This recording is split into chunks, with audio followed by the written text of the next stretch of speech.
যখন আমরা নামি যে শ্যুট করব, আমরা তো প্রাথমিক একটা প্রস্তুতি নিয়ে গিয়েছি, একটু গবেষণা করে গিয়েছি, যতটুকু আমরা জেনেছি সেই অনুসারে প্রথমে আসলে আমরা বুঝতে পারিনি যে ওখানে এত বড় একটা প্রবলেম এত বড়ভাবে তৈরি হয়ে আছে দীর্ঘদিন ধরে, 4 দশক ধরে।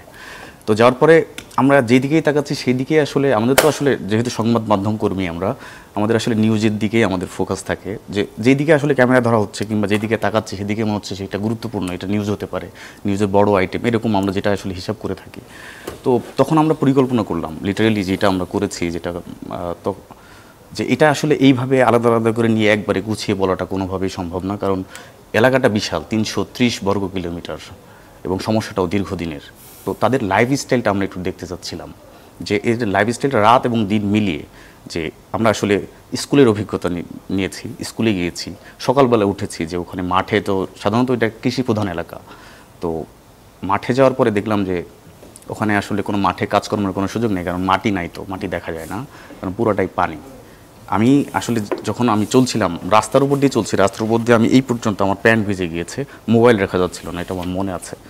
তো তার মানে রাস্তার উপরেই যদি এত পানি থাকে, সাইডে যখন আমার একটা পা স্লিপ করছে তখন আমি ডুবে যাওয়ার মতো অবস্থা, আরেক সহকর্মী আমাকে ধরেছে।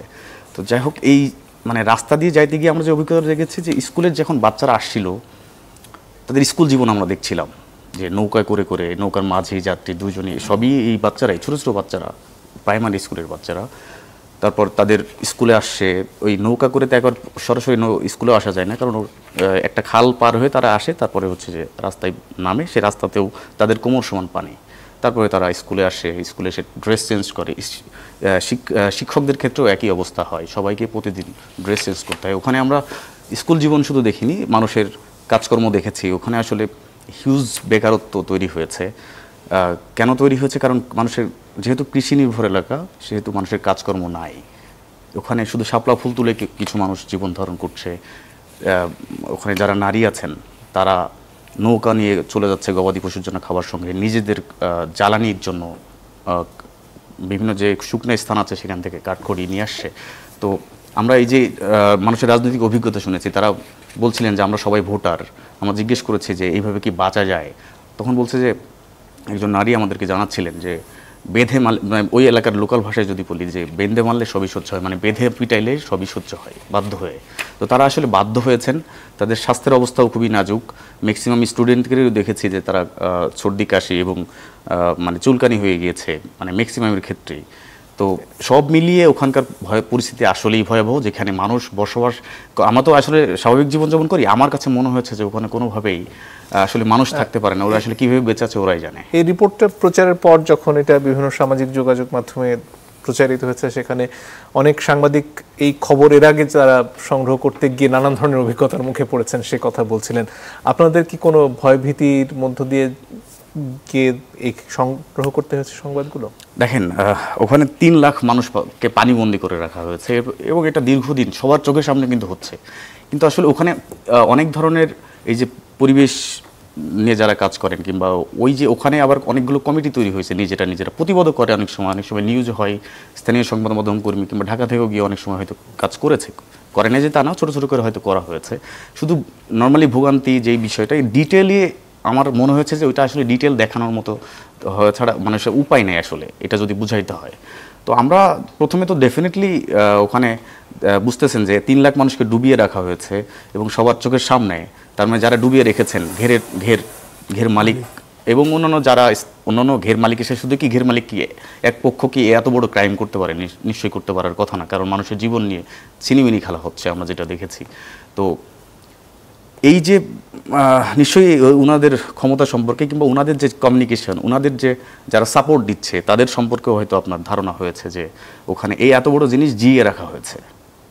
তো তার মানে নিশ্চয়ই তারা অনেক প্রভাবশালী, এবং তারা রাজনৈতিকভাবে তারা অন্যান্য পেশি শক্তি না, মানে দিন শেষে যারা এই ধরনের কাজ করে, সরকারি খাল বিল নদী দখল করে, মানুষের জমি দখল করে, উঠান পর্যন্ত মানুষের পানি, মানুষের ঘরে মাছ, ঘরের ভেতরে মাছ আমরা দেখিয়েছি।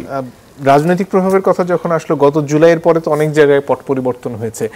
এখানে কি সর্বদলীয় এক ধরনের ঐক্য রয়েছে এই মানুষগুলোকে ডুবিয়ে রাখার ব্যাপারে? না, আসলে এখন 5 আগস্টের পর থেকে আওয়ামী লীগের তো ওইরকম দাপট কোনোভাবেই আমি ওইভাবে দেখিনি। তো অন্যান্য দল যারা, বুঝতেই পারছেন যে এখন যারা আসলে এই ধরনের অ্যাক্টিভ, তাদের কেউ না কেউ মানে কিংবা কিছু ক্ষেত্রে আতাত হয়েছে যে দেখা যাচ্ছে যে আওয়ামী লীগের সময় যারা ছিল, যারা প্রভাবশালী ছিল, তাদের তো নিশ্চয়ই কিছু না কিছু সেট আপ আছে। তো সব মিলিয়ে তারা একে অপরের সাথে হয়তো ভালো যোগাযোগ করেই আলটিমেটলি জিনিসটা চালু রেখেছে তারা যে কোনোভাবেই প্রভাব দিয়ে নিশ্চয়ই। সরকারের বিভিন্ন দপ্তর রয়েছে, সেখানে বিভিন্ন বরাদ্দের কথা আপনি তুলে ধরছিলেন প্রতিবেদনে, সেগুলোর আসলে কি হলো শেষ পর্যন্ত? দেখুন, আমি একটা হিসাব দিয়েছি যে গত 3 দশকে শুধুমাত্র পানি উন্নয়ন বোর্ডই 402 কোটি টাকা বরাদ্দ পেয়েছে।